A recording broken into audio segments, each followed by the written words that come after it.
In the golden wheat fields of a forgotten countryside, fate was about to turn an ordinary farmer's life upside down. Thomas Miller had nothing left but his father's old farmhouse and mountains of debt when he heard the screams that would change everything. Through the morning mist, he witnessed a scene straight from his nightmares. 5 armed men pursuing a young woman through his fields. What happened next would shake the foundations of an entire kingdom. With only his bare hands and fierce determination, Thomas was about to discover that sometimes the greatest acts of courage come from the most desperate moments. But here's the real question that will leave you wondering. How does a simple farmer go from defending his land to becoming the most dangerous threat to a royal conspiracy? Before we continue this incredible journey, tell us where you're tuning in from.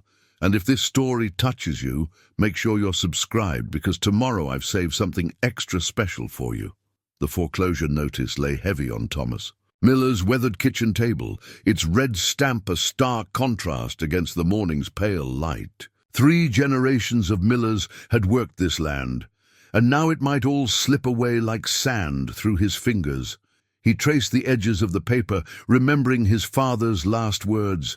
"The land knows its keeper, son. Trust in that." Thomas pushed back from the table, his chair scraping against the worn wooden floor. At 42, his hands were already mapped with the calluses and scars of a lifetime of farming. The mirror above the sink showed him a face weathered by sun and worry, brown eyes that had seen too many failed harvests, and salt and pepper hair that had turned prematurely grey after his father's passing. Dawn was breaking over the eastern fields, painting the sky in whispers of pink and gold. It was going to be another scorcher. Thomas pulled on his boots, each movement a ritual performed countless times before. The bank had given him 30 days to make good on his father's loans, 30 days to somehow conjure up more money than he'd seen in the past 5 years combined. Outside, the morning air carried the sweet scent of ripening wheat. Thomas paused on his porch, letting his gaze sweep across the fields that stretched to the horizon. The crop this year was good, perhaps the best he'd seen in a decade, but grain prices were at rock bottom. Even a miracle harvest wouldn't be enough to save the farm. He started his morning rounds, checking irrigation lines and testing soil moisture. The ancient tractor, another inheritance from his father, sat silently in the barn, its repair bill another weight around his neck. Every step he took reminded him of childhood memories. Learning to drive the tractor perched on his father's lap, his mother's garden that once bloomed with sunflowers, the tire swing where he'd spent countless summer afternoons. The sun climbed higher, and Thomas wiped sweat from his brow. He'd have to fix the south fence today. Several posts had rotted through, and his neighbor's cattle had been eyeing the wheat field with increasing interest. Another expense he couldn't afford, but what choice did he have? His thoughts drifted to last night's dream, the same one that had been haunting him since his father's death 2 years ago. In it, he was a boy again, watching his father plant seeds in the spring soil. "Remember, Thomas," his father would say, "a farmer doesn't just grow crops, he grows tomorrow." The dream always ended the same way, the seeds sprouting into paper, bills that withered and died. While his father's disappointed face faded into the darkness, Thomas shook his head, trying to dispel the memory. He had enough real problems without dwelling on nightmares. A distant sound caught his attention, something between a shout and a cry, carried on the morning breeze. Thomas stopped, head cocked, listening. There it was again, clearer this time. A woman's voice, high with panic. It was coming from the direction of the old county road that bordered his property. His heart began to race. The nearest neighbor was 5 miles away, and visitors were rare out here, especially this early. The voice came again, closer now, accompanied by the sound of rushing movement through his wheat field. Thomas squinted into the morning sun, trying to make out shapes in the swaying golden stalks. The wheat parted like a curtain, and he caught his first glimpse of her. A young woman, her dark hair streaming behind her as she ran. Her clothes were expensive but torn, her face a mask of terror. Behind her, the wheat shifted again, and Thomas saw them. 5 men, moving, with the practiced efficiency of predators. In that moment, time seemed to slow. The foreclosure notice, the failed harvests, his father's death, all of it faded away, replaced by a single crystal-clear certainty. Whatever was happening here, he couldn't stand by and watch. Thomas's hand closed around the handle of his fence. Post digger. It wasn't much of a weapon, but it was all he had.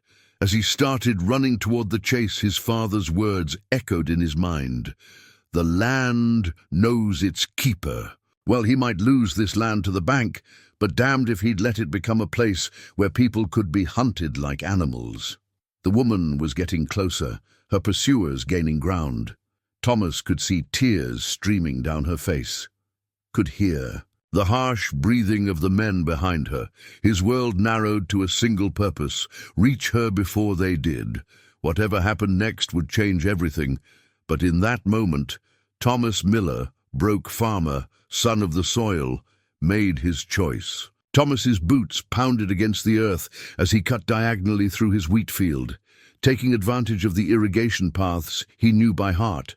The pursuers were following the woman's direct trail, but Thomas had spent 4 decades learning every inch of this land. He knew shortcuts they didn't. The woman stumbled, her elegant boots clearly not made for running through farmland. A glint of white caught Thomas's eye as something flew from her neck, scattering pearls across the soil like morning dew. The necklace's golden clasp disappeared beneath the swaying wheat, but Thomas noted its position for later. Right now, he had bigger concerns. The closest pursuer was reaching for her, his leather-gloved hand just inches from her flowing dark hair. Thomas burst from between the wheat stalks, swinging the fence-post digger in a wide arc. The man jerked back, surprise, replacing the predatory look in his eyes. His hesitation gave the woman the precious seconds she needed to pull ahead. "Farm equipment," the man sneered, revealing an accent Thomas couldn't quite place. "How quaint." He reached inside his jacket, but Thomas was already moving, driving, his shoulder into the man's midsection. They went down together in a tangle of limbs and cursing. The other pursuers were closing in, their boots crushing Thomas's wheat. The thought of the damaged crop sparked something primal in him. This was his land, his responsibility. He rolled away from the first man's grasp and came up swinging. The post digger caught another attacker across the shin, producing a satisfying yelp of pain. "Keep running!" Thomas shouted to the woman, who had paused to look back. Something in her stance, even in this desperate moment, spoke of training. She stood like royalty in an oil painting, back straight despite her heaving breaths. Their eyes met briefly, and he saw something there beyond fear, calculation, intelligence, and a flash of steel that told him this was no ordinary damsel in distress. A fist grazed Thomas's jaw, snapping his attention back to the fight. 3 men surrounded him now, while 2 continued pursuing the woman. Thomas spat blood onto his own soil and felt a deep-seated anger rise within him. He might lose this farm to the bank, but he'd be damned if he'd lose this fight on his own land. "Last chance," said the first man, pulling out a wicked-looking knife. "Walk away, farmer. This isn't your concern." Thomas responded by throwing a handful of dirt into the man's eyes. His father had taught him that fighting fair was for competitions. This was about survival.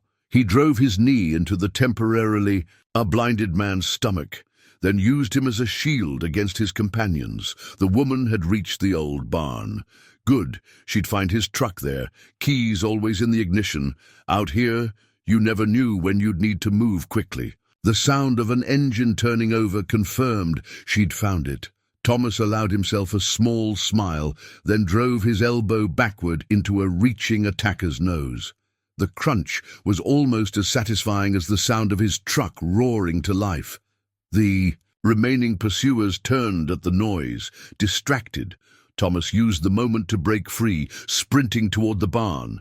His lungs were burning, reminding him that farming fitness wasn't the same as fighting fitness. Behind him, he heard shouts in a language he didn't recognize. Definitely not local thugs then. The woman had managed to get the truck turned around, and she leaned across to push open the passenger door. Thomas dove in, just as bullets began punching holes in his tailgate.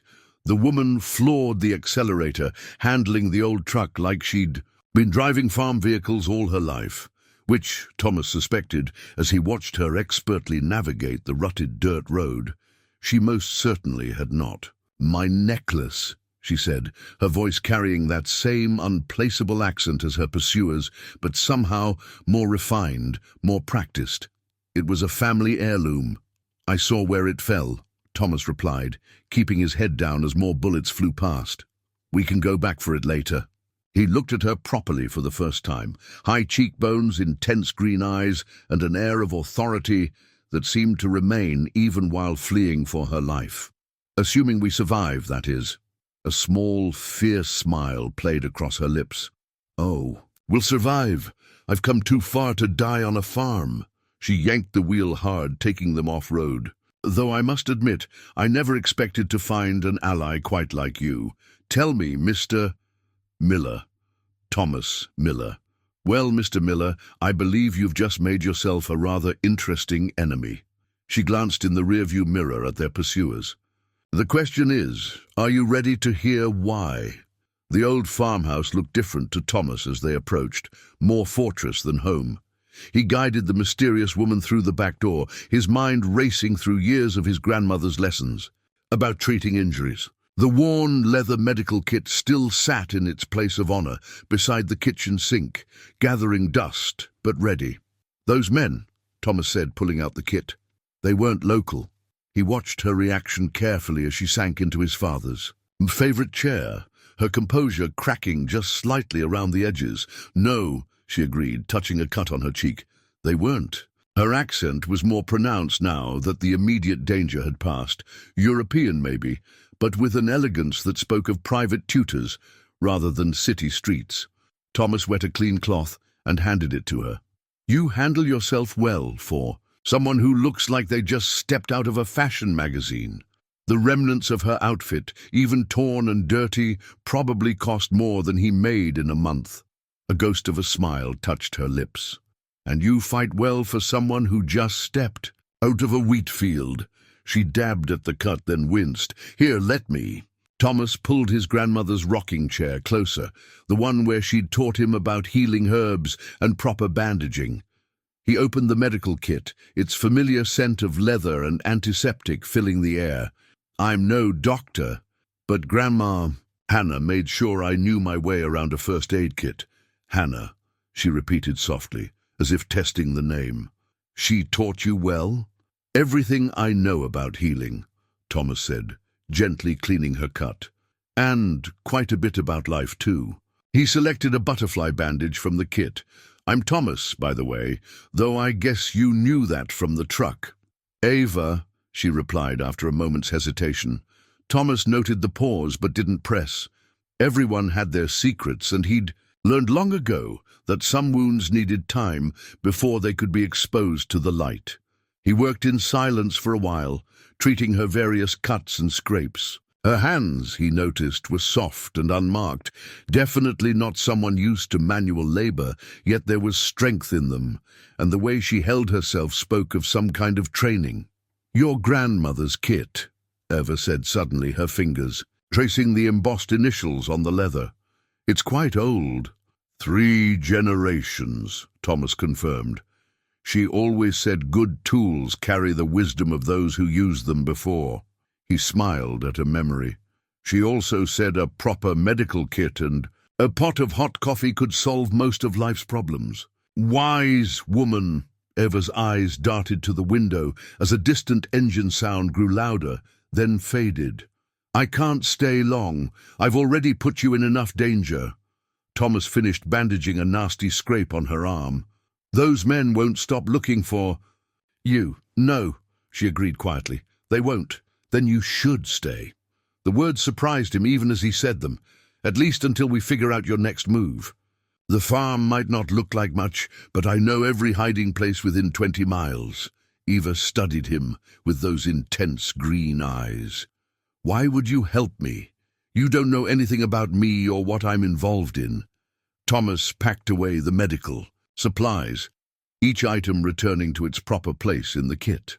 My father used to say that doing the right thing doesn't require knowing all the answers. He closed the kit carefully. Besides, those men damaged my wheat field. I think I'm already involved. A genuine laugh escaped her, probably the first of the day. You're either very brave or very foolish, Thomas Miller. According to my grandmother, the two often look exactly the same. He stood and moved to the stove. Now, how about that coffee she recommended? Eva's answer was cut short by the distant sound of helicopter rotors. The color drained from her face as she rushed to the window.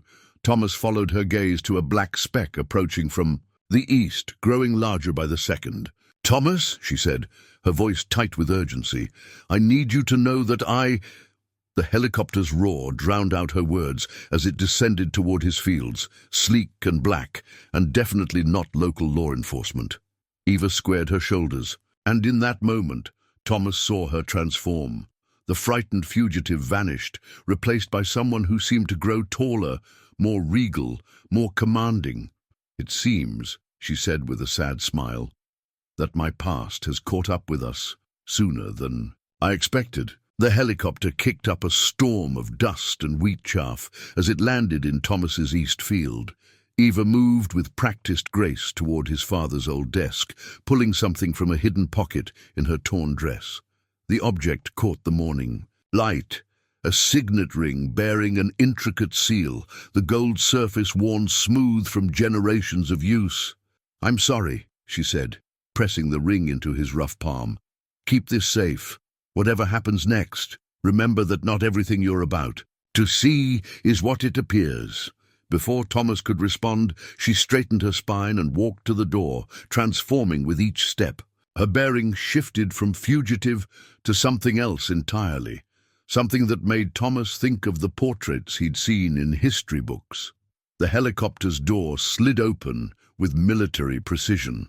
6 men in black tactical gear emerged, followed by an elderly man in an immaculate grey suit. His silver hair and weathered face spoke of authority, but it was his eyes that caught Thomas's attention. They were the exact same shade of green as Eva's.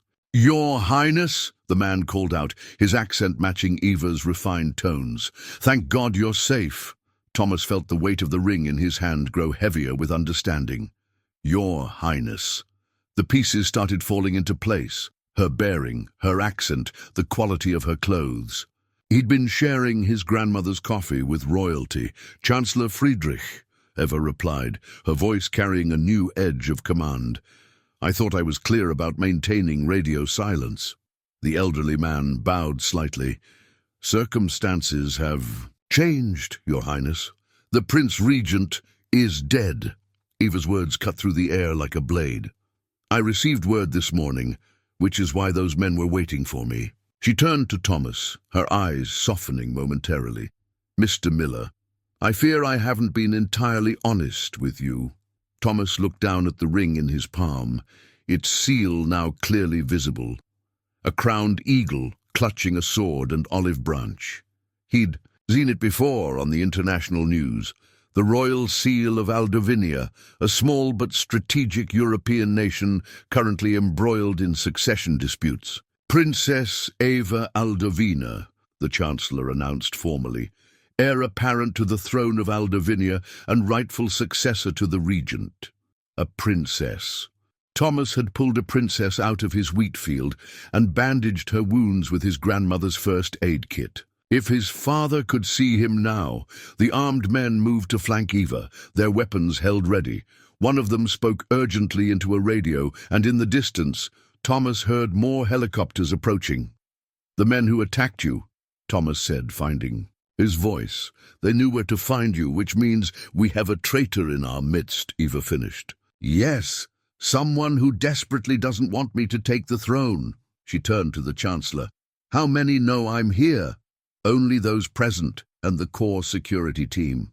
Friedrich's face darkened. Though clearly our circle has been compromised. Thomas felt the morning's events shifting around him, taking on new meaning. The attacking men's accents, their professional movements, the way they'd seemed more intent on capture than killing. This wasn't just about a random assault, it was about the fate of a nation. Eva's hand touched his arm, drawing his attention back to her. Thomas, I need to ask one more thing of you, and you have every right to refuse. Her eyes met his, royal, authority warring with genuine concern. What I'm about to propose will put you in danger. Before she could continue, one of the security team rushed forward. Your Highness, we're picking up multiple vehicles approaching from the north. They found us, Eva said grimly, faster than I expected. She turned back to Thomas, urgency in her voice. I need somewhere to hide, somewhere only a local would know about. Thomas thought of the old storm cellar, concealed beneath years of wild grass and morning glories. His grandfather had expanded it during the Cold War, creating a maze of storage, rooms that only a miller would know how to navigate. He felt the weight of the royal seal in his hand, remembered his father's words about doing the right thing. Outside, the sound of approaching engines grew louder. I know a place, he said, but you'll have to trust me. Eva's answering smile held both relief and something else, something that made Thomas's heart beat faster than any threat of danger. It seems, Mr. Miller, that trust is becoming a habit between us. Thomas led them through the overgrown path to the storm cellar, memories flooding back with each step. His grandfather had been a cautious man, scarred by his experiences in World War II. Sometimes, he'd said, the best shield is being invisible. The morning glory vines that his mother had planted now completely obscured the cellar's entrance. Beautiful, camouflage that had grown more effective with each passing year. Your Highness, Chancellor Friedrich protested as Thomas pulled aside the vines. This is most irregular. The extraction team is exactly what they'll be expecting. Eva cut him off, her tone brooking no argument. Thomas knows this land. We follow his lead. Thomas tried not to show his surprise at her use of his first name. He pulled open the heavy wooden doors, revealing worn concrete steps descending into darkness. The security team's flashlights cut through the gloom, illuminating walls lined with his grandfather's meticulous preparations, preserved food, water, emergency supplies. My grandfather didn't trust the world much, Thomas explained, leading them deeper into the cellar. He spent 30 years expanding this place. Said every farmer needed a proper root cellar, but he built a labyrinth. Eva's security detail swept, each room with professional efficiency, their movements echoing through the underground chambers. The Chancellor looked increasingly uncomfortable as they ventured deeper, but Eva seemed to relax slightly, her royal mask softening in the privacy of the shadows. Your family, she said quietly to Thomas, falling into step beside him. They built all this? 3 generations of millers, preparing for the worst while hoping for the best. He paused at an intersection of corridors. My father used to say we're all just stewards, keeping things safe for the next generation. Wise words. Eva's hand brushed against his arm. Thank you, Thomas, not just for this, but for earlier, for helping without knowing who I was. A burst of radio chatter interrupted them. Vehicles entering the property, multiple armed individuals. Eva's expression hardened. They're faster than they should be. Someone's feeding them information. She turned to the Chancellor, Friedrich, who knew about the extraction plan. The old man's face paled. Only the core team, Your Highness. Unless... He trailed off, his eyes widening in realization. Unless... The Prince Regent's death wasn't as unexpected as we thought, Eva finished. She turned to Thomas. How well do you know these tunnels? Like the back of my hand. Spent half my childhood playing down here. Good. She addressed her security team. Lieutenant Weber, take your men and create a diversion at the north exit. Chancellor, go with them. Thomas and I will take the hidden route he knows. Your Highness, Friedrich protested. Protocol demands. Protocol nearly got me killed this morning. Eva's voice carried the weight of generations of command. The old ways aren't working anymore. Sometimes survival requires new paths. Thomas watched the exchange with growing admiration. The scared woman he'd rescued from his wheat field was still there, but now he saw the layers beneath, steel forged by a lifetime of preparation for rule, tempered by genuine concern for her. People, the security team moved out, their footsteps fading into the tunnel network. Soon, only the sound of distant pursuit remained, muffled by layers of earth and concrete. They'll be watching all the obvious exits, Thomas said, moving to a seemingly solid wall. But my grandfather believed in backup plans. He pressed a hidden lever, and a narrow passage swung open. This leads to the old creek bed. Nobody's used it in years. Eva stepped closer, studying his face in the dim light. You're taking an awful risk helping me. Once they realize you're involved, they damaged my wheat field, Thomas said with a half smile. Besides, helping a princess in distress seems like something my father would have done.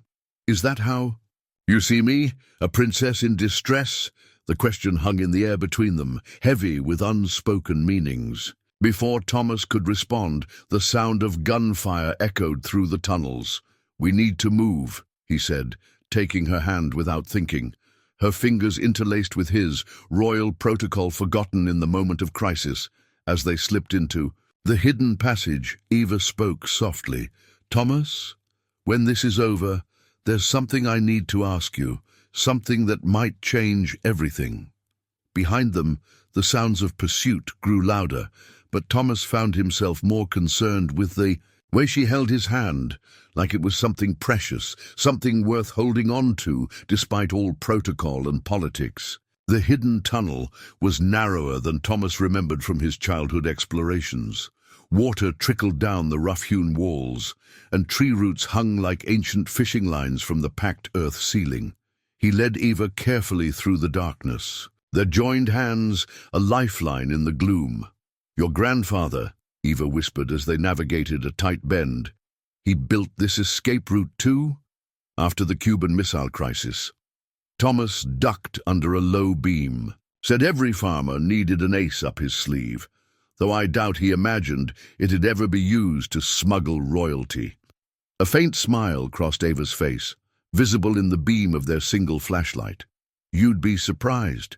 European history is full of nobles hiding in farmers' tunnels. She paused, listening to the distant sounds of pursuit, though usually they're better dressed for it. Thomas couldn't help but chuckle at the sight of her once elegant outfit, now thoroughly coated in tunnel. Dirt? I don't know. Mud seems to be the latest fashion in your circles.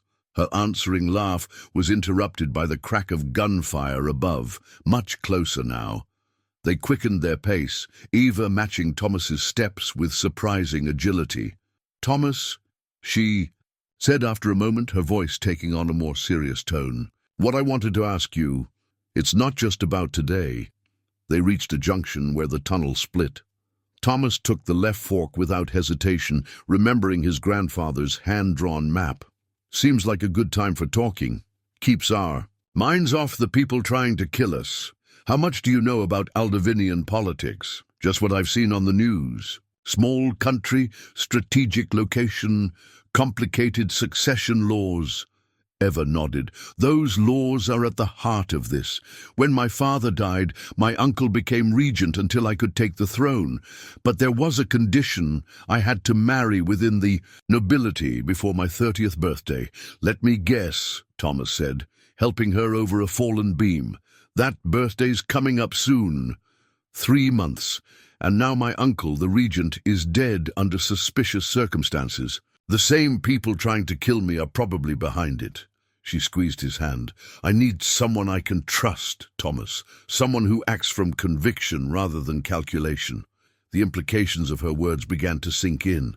You can't mean I've seen how you handle yourself under pressure, how you make decisions based on what's right, not what's expedient, how you know every inch of your land and will fight to protect it. They emerged into a wider chamber, and Eva turned to face him fully. Aldovinia is just a bigger farm, when you think about it. It needs someone who understands stewardship, not just power. Thomas stared at her, his mind struggling to process what she was suggesting. I'm a farmer, Your Highness.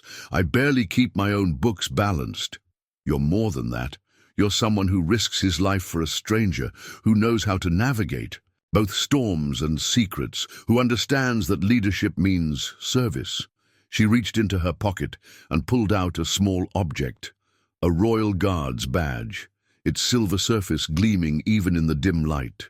I'm offering you a choice, Thomas. Miller, come back with me, not as a farmer, but as my personal security advisor. Help me secure my throne and protect my people. The badge caught the flashlight's beam, sending ribbons of light dancing across the earthen walls. Thomas thought of his farm above, of generations of millers working the same soil. Then he thought of Eva's face when she'd first revealed her true identity, the weight of responsibility she carried, the genuine desire to serve her people. And if I say yes, what happens to the farm? Eva's eyes softened. Keep it. Modernize it, turn it into a model of agricultural innovation, show my people how to blend tradition with progress. A distant explosion rattled dirt from the ceiling. But right now we need to move. Our pursuers are getting closer. Thomas felt the weight of the moment, heavier than any harvest decision he'd ever made. His father's words echoed in his mind. Sometimes the land chooses its keeper. Maybe, just maybe, this was about more than just farmland. He took the badge, its metal warm against his palm. I have one condition. Eva raised an eyebrow, princess and fugitive balanced in her expression. Name it. We come back for my grandmother's medical kit. Something tells me we're going to need it. Her smile was like sunrise breaking through storm. Clouds. Done. Now, which way to your creek bed? We have a throne to reclaim. As Thomas led them deeper into the tunnel, he realized that sometimes the biggest harvests come from seeds you never planned to plant. The royal palace of Aldovinia loomed before them like something from a fairy tale, its white stone towers catching the last rays of sunset. Thomas stood at the helicopter's window, his father's worn jacket replaced by a hastily tailored suit that felt like someone else's skin. His new Royal Guard badge weighed heavy against his chest. Impressive, isn't it? Eva's voice carried a hint of irony, though I suspect you're more interested in the agricultural prospects of those terraced gardens. Thomas smiled, grateful for her attempt to put him at ease. I was actually wondering how many bushels of wheat you could grow on the south lawn. A member of the Royal Guard handed Thomas a leather-bound book. Court Etiquette and Protocol, the Aldovinian Royal Handbook. Its gold-leafed pages seemed to mock his calloused hands. Midnight reading, Eva explained, though I suspect your farmer's instincts will serve you better than any manual. Her expression turned serious. Remember, trust no one until we know who's behind the attacks. Even old friends may be enemies in disguise. The helicopter touched down in a private courtyard, where a delegation awaited. Thomas recognized Chancellor Friedrich, but the tall, aristocratic man beside him was new, dressed in military formal wear with a chest full of medals. Your Highness. The military man bowed with practiced grace. Welcome home, and this must be the farmer we've heard so much about. General Victor Kravinoff, Eva introduced, her tone careful. My late uncle's most trusted military advisor.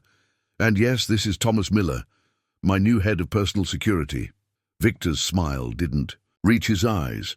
Fascinating choice, Your Highness, though perhaps unusual times call for unusual measures. Thomas met the general's gaze steadily, remembering Eva's words about trust. There was something predatory in Victor's stance, something that reminded him of the men who'd chased Eva through his wheat field. If you'll excuse us, Eva said smoothly. Mr. Miller and I have security matters to discuss. Chancellor, please brief the general on our new arrangements. They walked through marble hallways lined with portraits of stern-faced royals. Guards stood at attention, servants bowed, and everywhere Thomas felt eyes following their passage. Eva led him to a small study lined with books and maps. "Victor's not happy," Thomas observed once the door was closed. "Very good." Eva smiled approvingly.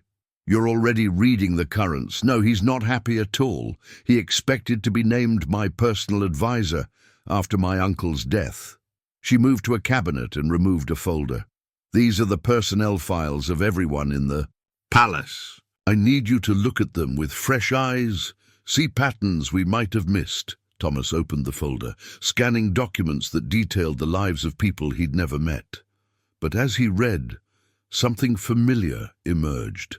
The same kind of patterns he'd learned to spot in weather systems and crop cycles. "These 3 guards," he said, laying out their files, "they all transferred here within the last month, all with recommendations from different departments that use surprisingly similar language." Eva leaned over his shoulder, her perfume momentarily distracting him. "All approved by Victor's office, despite coming from different branches." Her finger traced the dates. "And all on duty the night before my uncle died." A knock at the door interrupted them. A servant entered with a silver tray bearing an ornate tea service. "Your evening tea, Your Highness." Thomas caught Eva's wrist as she reached for a cup. "Wait!" He studied the servant's hands. They were steady, professional, but something wasn't right. That's not her usual perfume. The servant moved with sudden, lethal grace, but Thomas was already in motion. He knocked the tray aside as the woman pulled a weapon. Eva ducked behind the desk, while Thomas grappled with the assassin, farming. Strength against professional training. The door burst open as guards rushed in. The assassin broke free and fled through another door, leaving behind a dropped teacup that smelled of bitter almonds. "How did you know?" Eva demanded, emerging from behind the desk. "The real tea servant wears lavender perfume. I noticed it. In the helicopter bay. This one smelled of nothing." Thomas helped Eva to her feet. "On a farm, noticing small changes can mean the difference between life and death." Eva stared at the spilled tea, her face pale. "It seems your farmer's instincts just saved my life. Again." She turned to him with new intensity. "We need to move. In quickly now. They'll know we're onto them." Thomas nodded, already thinking of defensive positions and escape routes. He might not know much about palace intrigue, but he understood predators. And somewhere in this gilded maze, someone was hunting his princess. The morning sun streamed through stained glass windows, casting colored shadows across the palace's grand council chamber. Thomas stood at his post behind Eva's chair, watching the assembled nobles with the same attention he once gave approaching storm clouds. After a week in the palace, he was starting to read these new weather patterns. General Victor sat across the table, rolling something between his fingers, a ring box covered in ancient velvet. The sight of it made Thomas's jaw clench. "Your Highness," Victor was saying, his voice smooth as expensive whiskey, "with your uncle's tragic passing, the matter of succession becomes even more pressing. The law is clear about the marriage requirement." Eva sat straight-backed in her chair, every inch a princess. "The law gives me 3 months, General, and in those 3 months, you must not only marry, but marry appropriately." Victor's eyes flickered to Thomas with barely concealed disdain. "The nobles are concerned about certain recent appointments. My security arrangements are not the council's concern." Eva's voice could have frozen summer wine. Victor opened the ring box, revealing a massive diamond set in a crown of smaller jewels. "Perhaps this might ease their concerns. My family's ring, worn by Aldovinian queens for 3 generations. He smiled, all white teeth and calculated charm. "Along with my hand in marriage, of course." Thomas felt his farmer's calluses press against the Royal Guard badge in his pocket. A week ago, he'd been worried about mortgage payments. Now he was watching a general try to charm his way onto a throne. Eva regarded the ring with diplomatic poise. "A generous offer, General, one that requires careful consideration." "Of course." Victor stood, bowing with military precision. "Though I should mention, the council meets tonight to discuss the succession. Having an announcement to make would significantly strengthen your position. After he left, Ava's composure cracked. Slightly. She reached for a document, but her hands trembled. "He's pressuring you," Thomas said quietly, moving to her side. "He's offering a solution." Ava rubbed her temples. "The nobles trust him, the military follows him, and he meets all the legal requirements. He also had access to your uncle's tea service." Eva looked up sharply. "You think he's behind the assassination attempts?" "I think a man that hungry for power doesn't stop at the first taste." Thomas hesitated, then added, "We had a saying on the farm, a wolf in the henhouse never wants just one chicken." A ghost of a smile touched Ava's lips. "Your agricultural metaphors are becoming quite political." She stood, pacing to the window. "But you're right. Victor's timing is too perfect, his solution too convenient. And the ring? A royal tradition. Whoever I marry must present me with a ring of significant historical value." She turned back to him, sunlight haloing her dark hair. "It's meant to symbolize the joining of past and future." Thomas thought of his father's wedding ring, a simple gold band worn smooth by decades of honest work. "Where I come from, it's the promise that matters, not the price tag." "Where you come from," Eva said softly. "Many things seem clearer." She touched the badge on his chest, her fingers lingering. "The farmer I met would never have hesitated to tell me what he really thinks." "The farmer you met would say that a man trying to rush you into marriage while your uncle's killer walks free is either a fool or hiding something." Thomas met her eyes. "And Victor is no fool." Before Eva could respond, Chancellor Friedrich burst into the room, his usual composure shattered. "Your Highness, the investigation team found something in your uncle's chambers. Letters, hidden in a false drawer. They prove there was a conspiracy, but someone's trying to destroy them now. We need to—" A distant explosion rocked the palace, sending centuries-old dust raining from the ceiling. Thomas was moving before the echoes faded, pulling Eva toward the servants' entrance he'd scouted his first day. "Still think I'm being too suspicious?" he asked as they ran. Eva's answering laugh held an edge of steel. "Remind me to always trust your farmer's instincts." She pulled up her skirts to run faster. "Now, let's go see what Victor's trying to hide." Smoke filled the palace corridors as Thomas and Eva raced toward the regent's chambers. Guards scrambled past them, some heading toward the explosion, others moving with more purposeful intent. Thomas noted their faces, marking those whose paths seemed too convenient. "This way," Eva whispered, pulling him into a hidden passage. "My uncle showed me these shortcuts years ago, said a ruler should always have a path others don't know about." The passage led them behind the walls, where the palace's gilded facade gave way to rough stone and ancient timber. Their footsteps echoed in the narrow space, mixing with distant shouts and the crackle of flames. "Your uncle," Thomas said as they ran. "He knew something was coming, didn't he?" "Yes." Ava's voice was tight. He'd been acting strange these past months, spending hours in his study, writing in that leather journal of his. She paused at an intersection. "Left here. The journal. I think that's what they're after." They emerged into the regent's private study through a panel hidden behind a tapestry. The room was chaos. Drawers pulled open, papers scattered, furniture overturned, but no sign of forced entry on the main door. "Someone knew the security codes," Thomas observed, scanning the room. "Inside job." Eva moved to her uncle's desk, her hands running over its surface with practiced familiarity.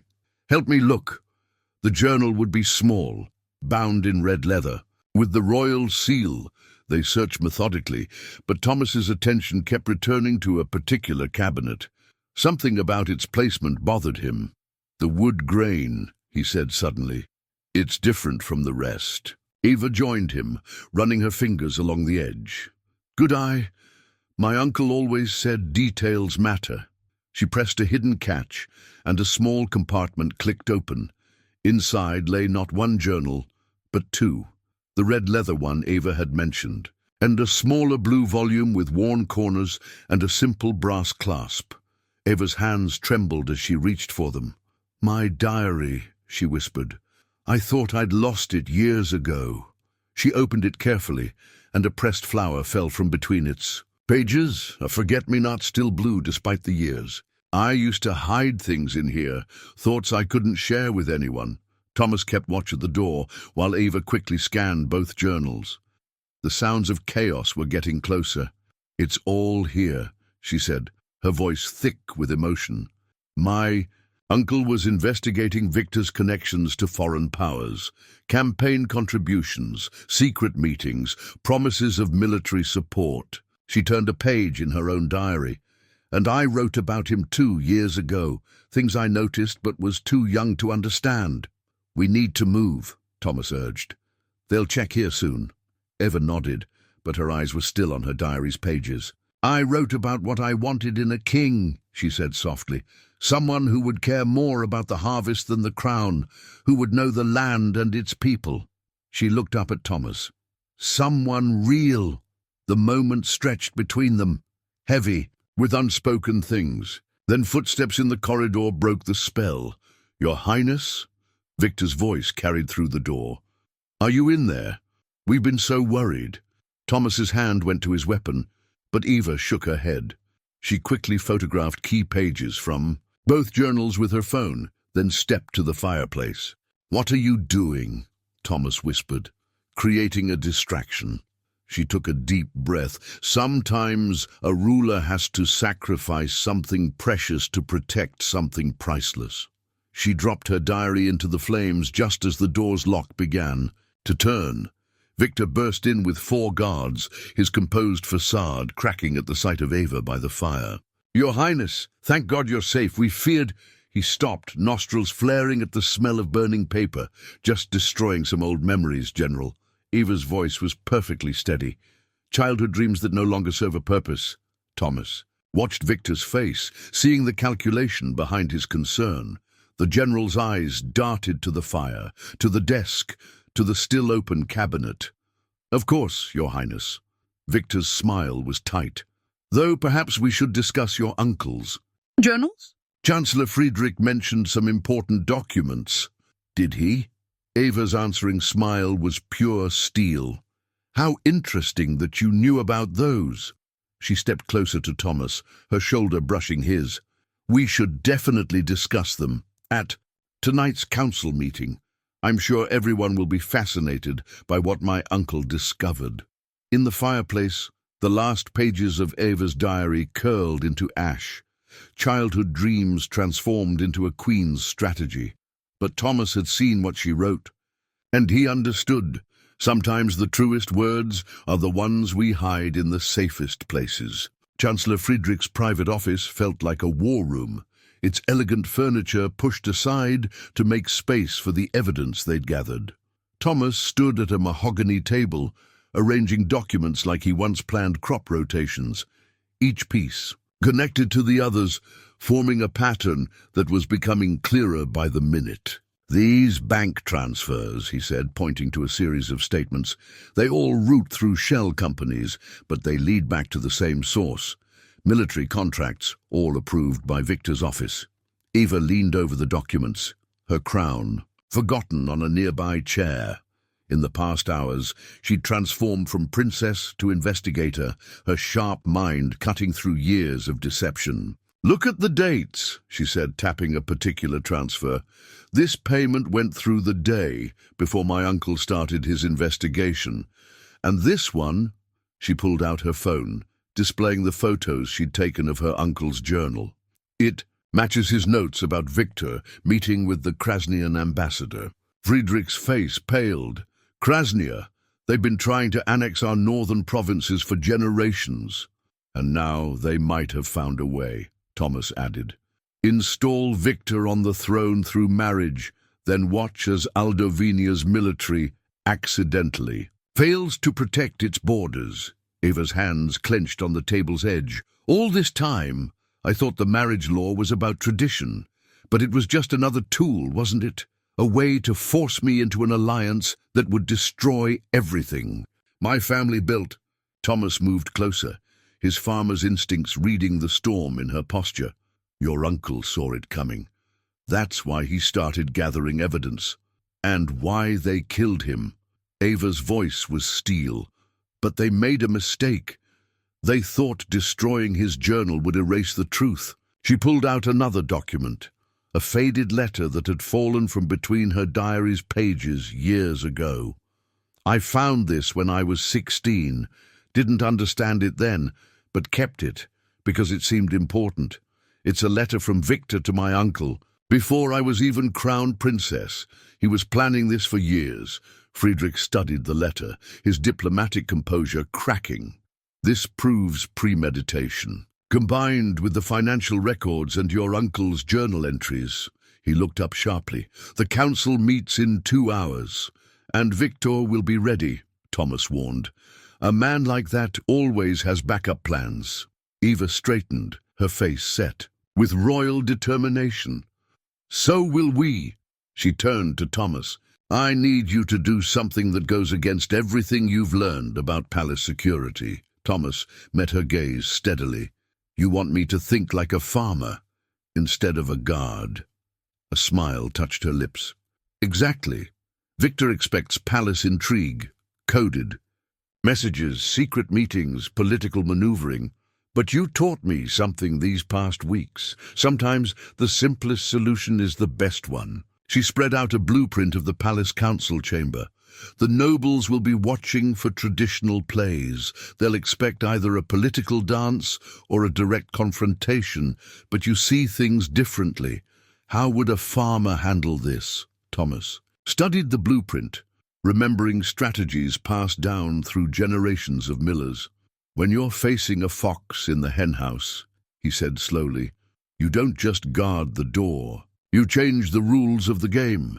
He pointed to several spots on the blueprint. Here, here, and here.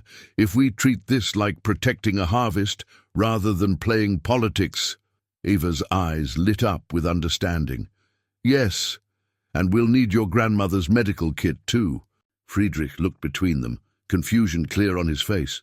Medical supplies for a council meeting? Trust me, Chancellor, Eva said, gathering the evidence into a secure folder. Sometimes the old wisdom is the best wisdom. She touched the Royal Guard badge on Thomas's chest. And sometimes the best defender of the crown is someone who's never wanted to wear one. Thomas covered her hand with his, feeling the calluses that manual work had added to her once smooth fingers. They'd both changed in these past weeks. A farmer learning statecraft, a princess remembering how to dig in the dirt. Victor will have armed men ready, he said. The moment we present this evidence, I know. Ava's voice was quiet but firm. That's why we're not going to fight like nobles. She squared her shoulders, every inch a queen despite her work-stained hands. We're going to fight like farmers protecting their harvest, and believe me, Thomas Miller, I've learned from the best. In the gathering dusk outside the palace windows, storm clouds were building. Thomas smiled, recognizing the signs. Sometimes the best harvests came after the hardest rains. The council chamber hummed with tense anticipation. Ancient tapestries stirred in the evening breeze, and candlelight glinted off the ceremonial goblets arranged before each council member. Thomas watched from his position behind Eva's chair. As servants filled the vessels with deep red wine, a tradition older than the palace itself. Before we begin, Victor announced, rising with practiced grace, a toast to our beloved princess and to Aldovinia's prosperous future. His smile was perfect, his military medals catching the light as he raised his goblet. Eva stood, her white dress a beacon in the shadowy chamber. Thomas noted the positions of Victor's men, stationed exactly where they'd expected. Everything was proceeding according to plan, almost too perfectly. A thoughtful gesture, General. Eva's voice carried to every corner. Though perhaps we should wait for Chancellor Friedrich. He's uncharacteristically late. The Chancellor sends his regrets, a new voice announced. Lady Helena, Friedrich's assistant of 20 years, entered with a folder clutched to her chest. He's been delayed by an urgent matter. Thomas felt the shift in the room's energy. This wasn't part of their plan. His eyes met Eva's for a fraction of a second, enough to see his own concern mirrored there. How unfortunate, Victor said smoothly. But we mustn't keep the council waiting. To Aldovinia. The nobles raised their goblets. Eva lifted hers, but Thomas saw her thumb positioned exactly as they'd planned, preventing the wine from touching her lips. He tensed, ready for what would come next, but then Lady Helena stumbled, bumping Eva's arm. Wine sloshed over the goblet's rim and onto Eva's lips. Thomas moved instantly, knocking the goblet away. But Eva had already swallowed a drop. Her eyes widened in shock as she looked not at Victor, but at Helena. "You," Eva whispered. "All these years." Helena's gentle demeanor vanished like morning mist. "Your uncle trusted me with everything. His schedule, his meetings, his private papers." Her lips twisted. It was so easy to adjust them all, to guide him toward the evidence we wanted him to find. Eva swayed slightly.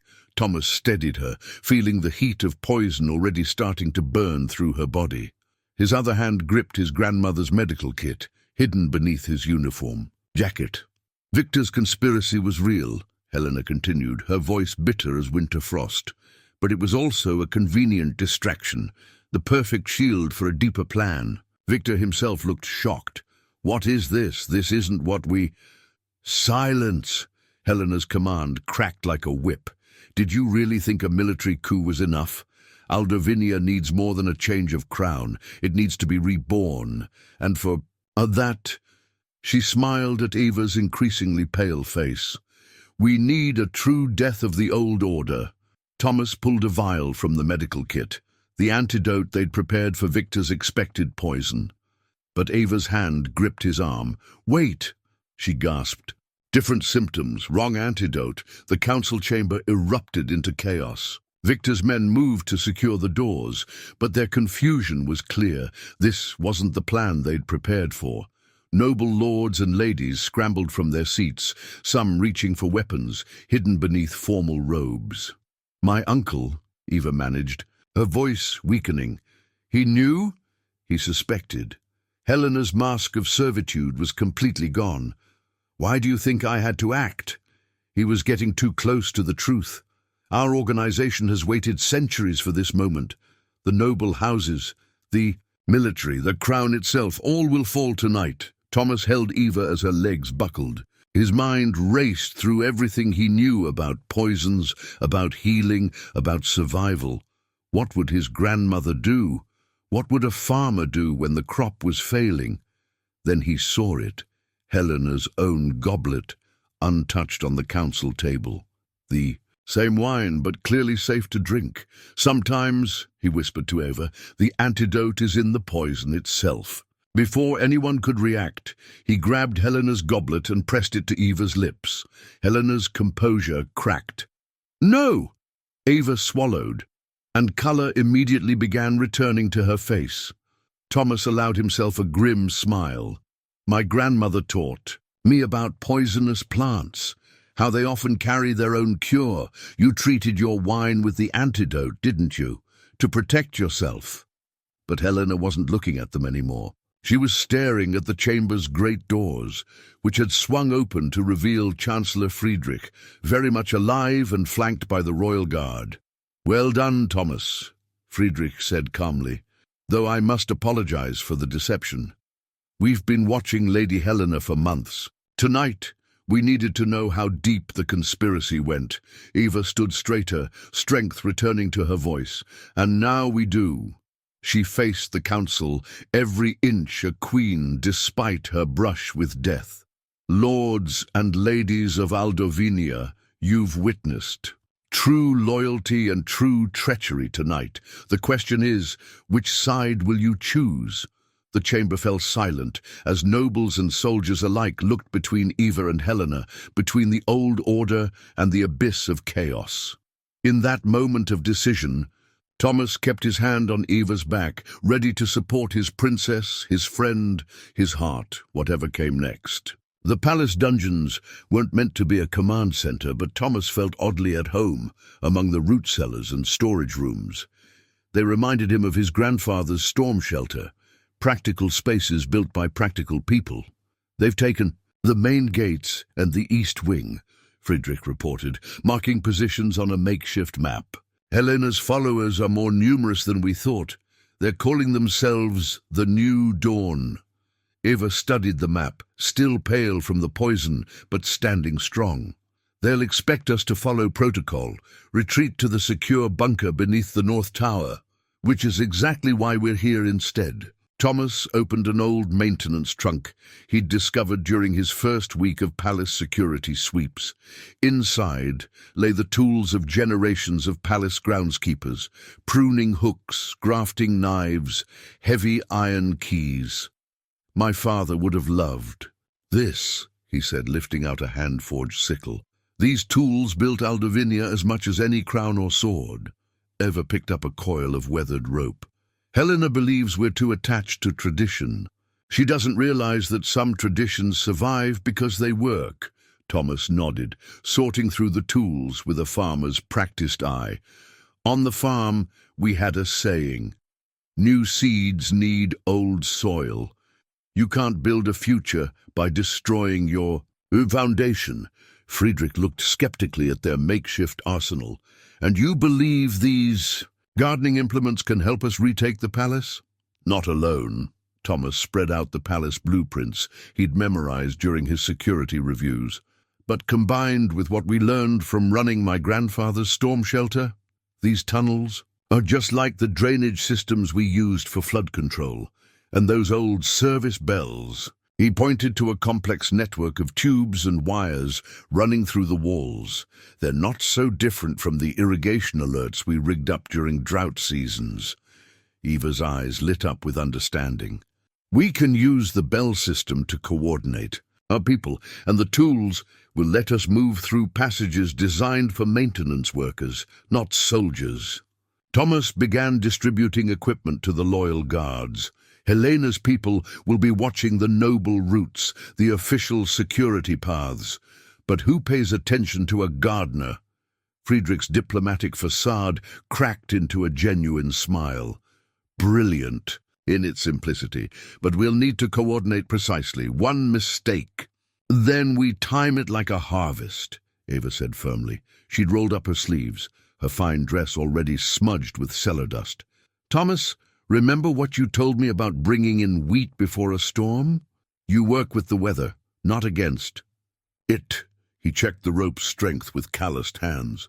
Watch the patterns, use the wind, and most importantly, strike when the moment is right, they finished together.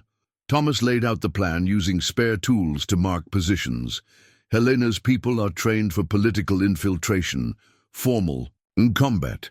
They'll be guarding doors, not walls. Watching for weapons, not works, here, and here, maintenance access points. Old wooden doors that screech like dying hinges. Noise carries in the palace, Eva added.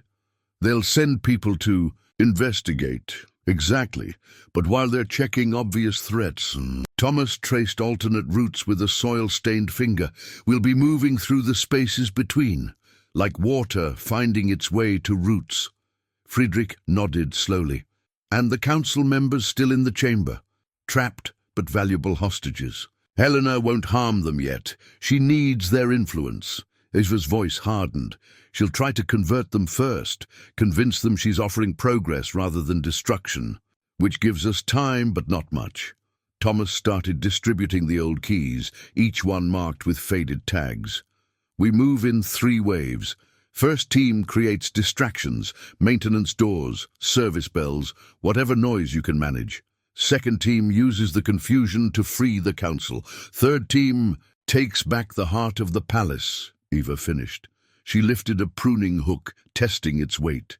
Using tools that helped build this nation to help save it. Thomas watched her, seeing not just the princess he'd first met in his wheat field, but the queen she was becoming. One who understood that true strength often came wrapped in humble packages.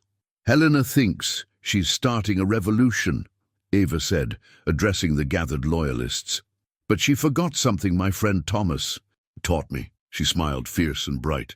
The most important revolutions are the ones that happen every year in the fields, taking what's old and strong and using it to grow something new.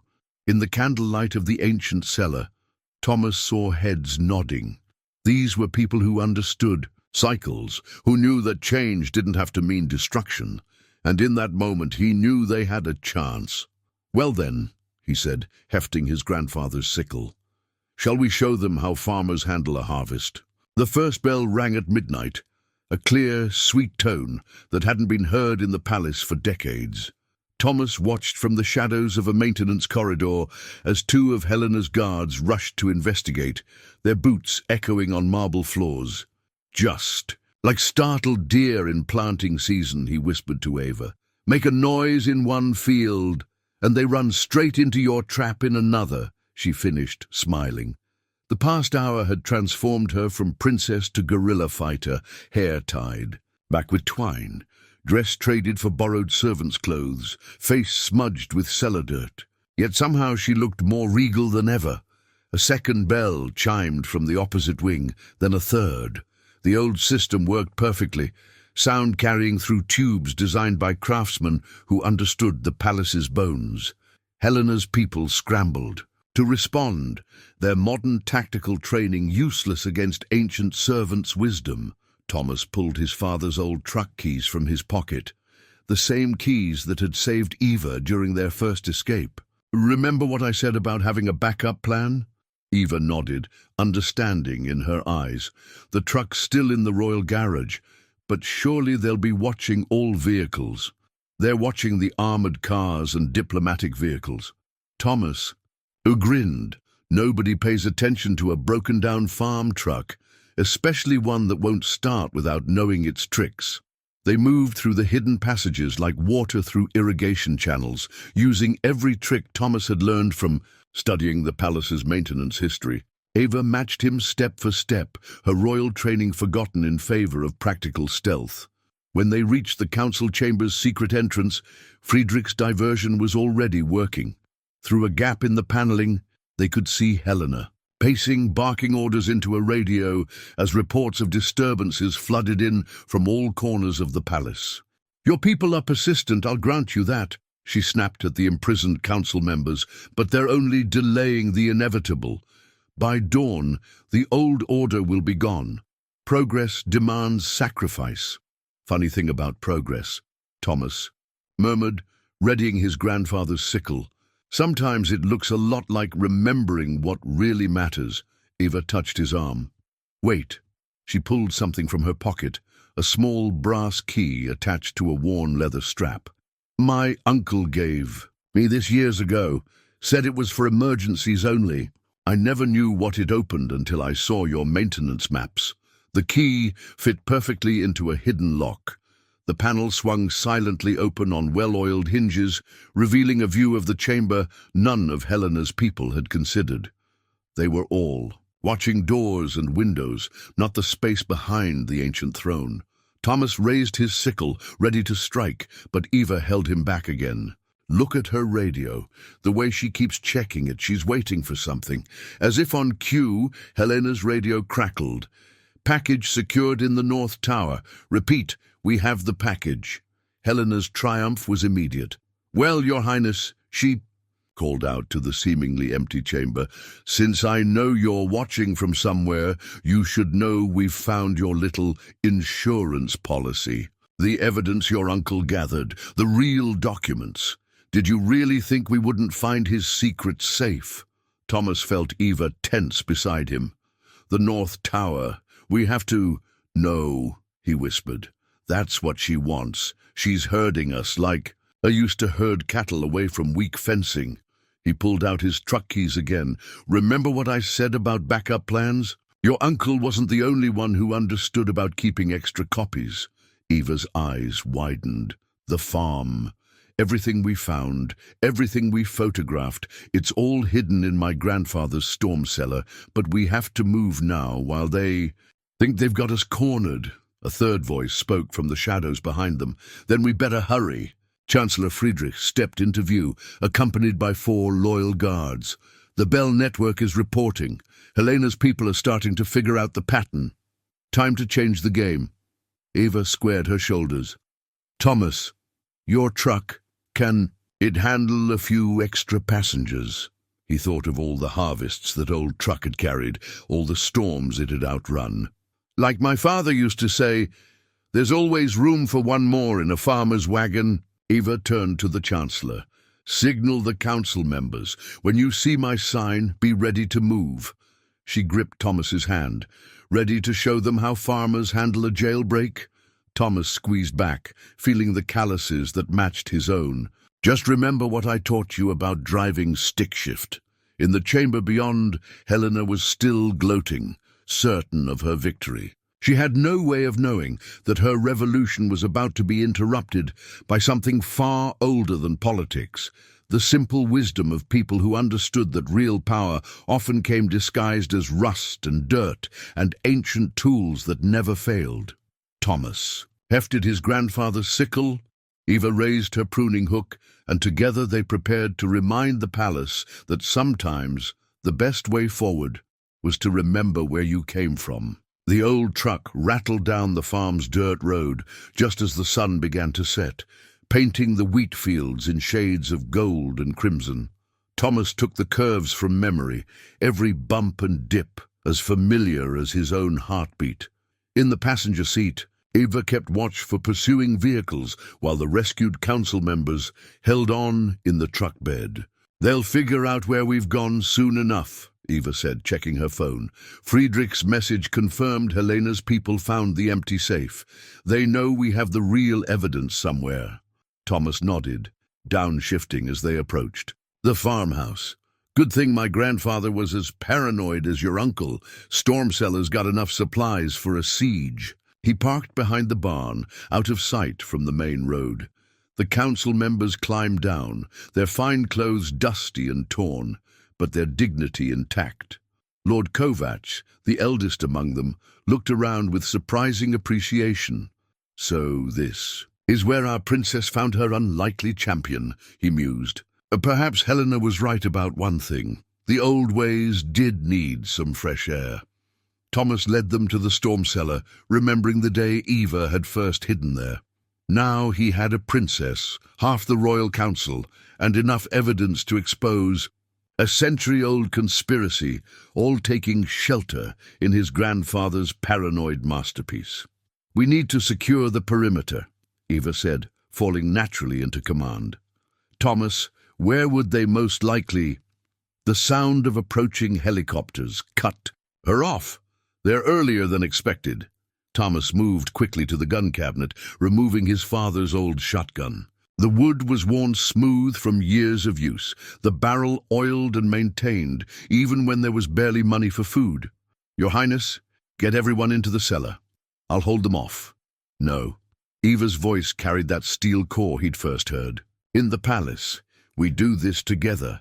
She checked the hunting rifles on the wall.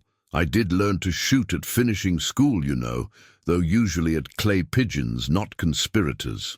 Thomas couldn't help smiling despite the situation. Clay pigeons don't shoot back. Neither will they, once they see what we have. She patted the waterproof bag containing the evidence. We just need to hold out until Friedrich arrives with reinforcements. The helicopters were getting closer. Thomas could hear vehicles on the main road now, too. He moved to the window, checking angles just as he had during hunting season. The wheat field provided cover but also hiding places. The barn offered high ground. And the irrigation ditches. The ditches, he said suddenly. Remember how we flooded the north field to stop those rustlers last month? Eva's eyes lit up. We can control where they move, like steering cattle. Exactly. He turned to the council members. My lords and ladies, I know it's not what you're used to, but Lord Kovacs was already rolling up his sleeves. Young man, before my family had titles, they had farms. Tell us what you need. The next few minutes were a blur of activity.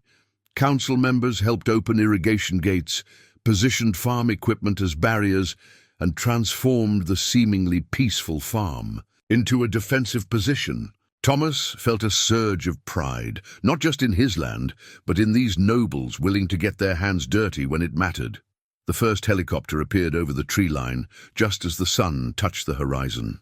Thomas watched from the barn's hayloft. As vehicles approached from multiple directions, Helena herself stepped out of a black SUV, her face twisted with fury when she saw Eva standing openly in the farmyard. "It's over, Helena," Eva's voice carried across the wheat field. "We have everything. Your contacts, your accounts, the whole conspiracy. Surrender now and we can end this without bloodshed." "Surrender?" Helena laughed. "To what? The old order? A princess who thinks hiding on a farm with her peasant boyfriend will save her." She signaled to her men. "Take them, all of them." The attackers moved forward and found themselves suddenly dealing with flooded ditches, improvised barriers, and angles of fire that hadn't been visible from the road. Thomas's lifetime of farm work had taught him every inch of this land, and now that knowledge became a weapon. He raised his father's shotgun, not to fire, but as a signal. Around the farm, irrigation gates opened and closed in sequence, turning. The carefully planned assault into chaos. Ava's voice rang out again. "Last chance, Helena. My uncle died protecting Aldovinia's future. I'll die before I let you destroy it. Then die you shall."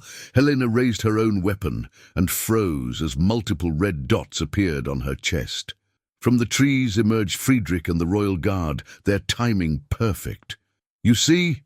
Thomas called. Down, his father's shotgun steady in his hands. "That's the thing about farmers. We always know when to expect company, especially uninvited guests."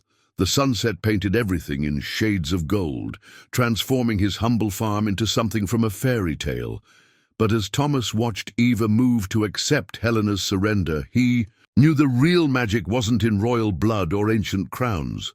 It was in knowing your land, protecting your people, and understanding that the strongest foundations were often built from dirt and sweat and simple, stubborn faith. Dawn broke over the palace gardens, where workers were already preparing the ground for something new. Thomas watched from the council chamber windows as Eva signed the document that would change everything. A royal decree, written not on ancient parchment, but on simple paper that bore the marks of both crown and soil. "The Agricultural Innovation Initiative," Lord Kovacs read aloud, his voice carrying a hint of wonder. "A bold step, Your Highness." Eva's pen moved with certainty across the page. "Bold steps are exactly what Aldovinia needs." Helena was right about one thing. We cannot cling blindly to tradition, but she was wrong about how to move forward. She looked up at Thomas. "Sometimes the best progress comes from understanding what made those traditions work in the first place." The decree would transform Thomas's farm into the first of many agricultural research stations, combining centuries of farming wisdom with modern innovation. But more importantly, it established a new council that would give rural voices equal. "Wait with noble ones. Your uncle would be proud," Friedrich said softly. He'd spent the night overseeing Helena's interrogation, uncovering layers of conspiracy that went back generations. He always said Aldovinia's strength was in its soil, not its gold. Thomas stepped forward as Eva finished signing. The council chamber looked different now, not just because of the damage from the fight, but because he saw it through new eyes. These walls had witnessed centuries of decisions that affected people like him, farmers and workers who knew the land's heartbeat. Now those people would have a voice of their own. "There's something else we need to discuss," Eva said, rising from her chair. She held another document, this one bearing the ancient royal seal. "The marriage law." The council chamber grew still. They all knew Eva's deadline was approaching. The law that required her to marry nobility before she could take the throne. Helena's conspiracy had used that law as a weapon, trying to force Eva into a marriage that would destroy her country. "For centuries," Eva continued, "this law has supposedly protected our royal bloodline. But what are we protecting? Title without wisdom, power without understanding." She lifted the document. "I propose a change. The law will remain, but it will be expanded."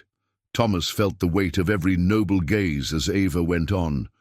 "From this day forward, service to Aldovinia will grant the status needed for royal marriage. Not just military service or political office, but proof of dedication to our land and people. Lord Kovacs was the first to understand. He looked between Eva and Thomas, a slow smile spreading across his weathered face. "Ah, so that's why the agricultural initiative came first. My lords and ladies of the council," Eva said formally. "I present to you Thomas Miller, Director of Agricultural Innovation, and demonstrated protector of both crown and country. I believe he meets all requirements for royal marriage under the amended law." She turned to Thomas, her voice softening. "Assuming he accepts." Thomas stepped forward, his work boots silent on the ancient carpet. He thought of his father's words, about the land choosing its keeper, of his grandfather's lessons about being prepared for anything. Neither of them could have prepared him for this moment. "Your Highness," he said carefully, "are you sure? There might be some who say you're just trading one kind of revolution for another." Eva's smile held both mischief and certainty. "Let them. Sometimes a field needs to lie fallow before it can produce a better harvest." She took his hand, calluses meeting calluses. "Besides, Aldavinia could use more practical wisdom in its palace." Thomas looked at their joined hands, hers bearing the marks of recent work, his carved by generations of farming. Together they told a story of change and continuity, of old wisdom meeting new dreams. "Well," he said finally, "my father always did say I should aim high with my crop rotations." The chamber filled with laughter, not the polite titters of court, but real amusement from people who had fought together, worked together, and found something true in the joining of two worlds. Eva squeezed his hand. "Is that a yes?" Thomas smiled, thinking of wheat fields and crown jewels, of ancient laws and new beginnings. "Yes, though we might need to discuss where to plant the royal vegetable garden." As the council members gathered to sign the amended law, Thomas watched the sun rise higher over the palace gardens. Soon, those carefully manicured flower beds would include experimental wheat varieties and heritage vegetables. A living symbol of Aldovinia's new direction, some would call it revolutionary. But Thomas knew better. It was just another kind of harvest, growing something new from well-tended soil. Spring came to Aldovinia with the promise of new beginnings. Thomas stood in the palace's transformed south lawn, holding a handful of seeds that represented centuries of farming wisdom, crossbred with cutting-edge agricultural science. The hybrid wheat varieties gleamed like tiny gems in his palm. Part traditional Aldovinian heritage strain, part modern drought-resistant breakthrough. "The first planting of the season," Eva said, joining him in the morning light. She'd traded her formal court dress for practical work clothes, her crown left behind for the day's duties. "Are you ready to scandalize the entire diplomatic corps?" "You mean by turning the palace grounds into a working farm?" Thomas grinned. "I think you already did that when you converted the royal ballroom into an agricultural research center. Around them, farmers and scientists worked together, preparing the soil that had once grown only decorative roses.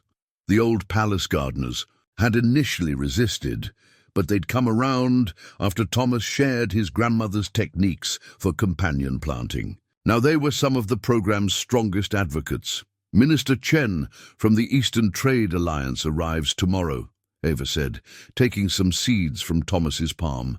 "He's skeptical about our new approach to agricultural diplomacy. Then we'll show him the test results from the northern provinces." Thomas gestured to where the first experimental crops were already showing success. "Crop yields up 40%, soil health improving, and traditional farming families working directly with agricultural scientists. Real results speak louder than politics." Eva smiled, remembering the council's initial resistance.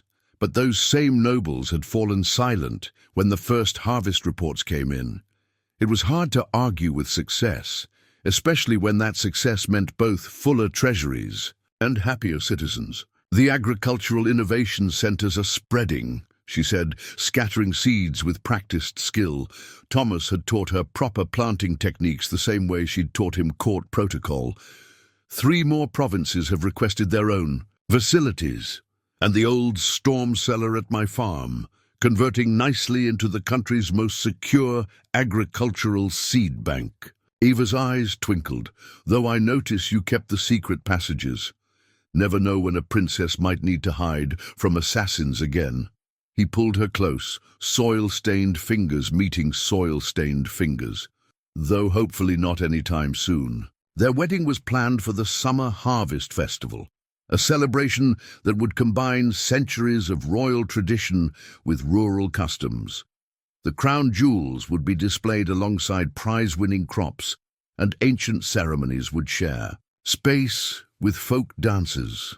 The sound of children's voices drew their attention to a tour group approaching, students from local schools coming to learn about the new agricultural programs. Thomas smiled, remembering his father's words about teaching the next generation. Your Highness, Mr. Miller, a young girl waved excitedly. We planted our school garden just like you showed us, Eva waved back. And how are your tomatoes doing, Maria? Growing strong. Just like you said, old wisdom, new ideas, and lots of care. It had become their motto, spreading from the palace to schools, from farms to factories. Even Helena's followers, those who hadn't been directly involved in the conspiracy, were finding places in the new system. After all, their desire for progress hadn't been wrong, just their methods. Thomas watched Eva interact with the children, showing them how to check soil quality the way his grandmother had taught him. She'd kept her crown and authority, but she'd also gained something his father had always said was more important, the trust of people who worked the land. They're calling it the Miller Doctrine, Friedrich said, approaching with a stack of reports. Other countries are starting to take notice. The Krasnian ambassador is practically begging for a meeting. The Miller Doctrine. Thomas shook his head. I just did what any farmer would do, found the best way to help things grow. And that's exactly why it works. Eva rejoined them, soil streaking her cheek. Because it's not about destroying the old or blindly chasing the new. It's about understanding what makes things flourish. She took Thomas's hand, and together they looked out over the transformed palace grounds. The ancient stones still stood, proud. But now they watched over fields of experimental crops, educational gardens, and research plots where science and tradition worked hand in hand.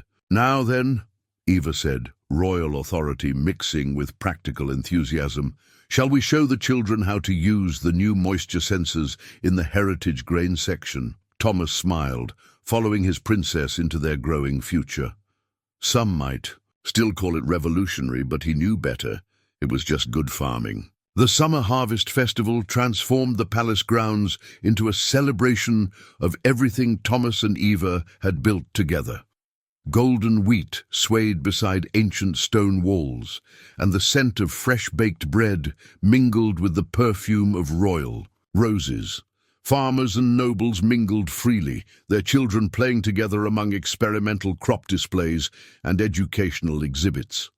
At the center of it all stood an arch woven from wheat stalks, some from heritage strains that had grown in Aldovinia for centuries, others from the new hybrid varieties that promised to feed future generations. And atop the arch rested 2 crowns, one of traditional gold and jewels, the other crafted from wheat and wildflowers by the skilled hands of rural craftswomen. Eva walked toward Thomas under this arch, wearing a dress that combined royal silk with homespun linen. But more beautiful than any fabric was her smile, the smile of a woman who had found her true partner in both love and purpose. Thomas waited for her in his formal suit, wearing his father's worn boots polished to mirror shine. The Royal Guard badge gleamed on his chest, but in his hands he held something far more precious, his grandmother's medical kit, restored and ready for the next generation of healers. The old stories, Eva said as she reached him, always ended with a farmer becoming a prince. But we wrote a different story, didn't we? We did. Thomas smiled, thinking of all the paths that had led them here. We showed that sometimes a prince or princess needs to become a bit of a farmer too. Chancellor Friedrich stepped forward, carrying not just the traditional royal symbols, but also a handful of seeds, the first harvest from their hybrid wheat program. Your Highness, Mr. Miller, these represent your two worlds joined as one. May they grow together as you have grown together. They exchanged their vows beneath the wheat crown arch, speaking of love and duty, of tradition and progress, of kingdoms and farms, and the wisdom to nurture both. When Thomas placed the wheat crown on Eva's head, it sat perfectly alongside her royal one, neither overshadowing the other, both essential to who she had become. "I promise," Eva said softly, "to be your partner in all fields." "And I promise," Thomas replied, "to help you grow a future worthy of its roots."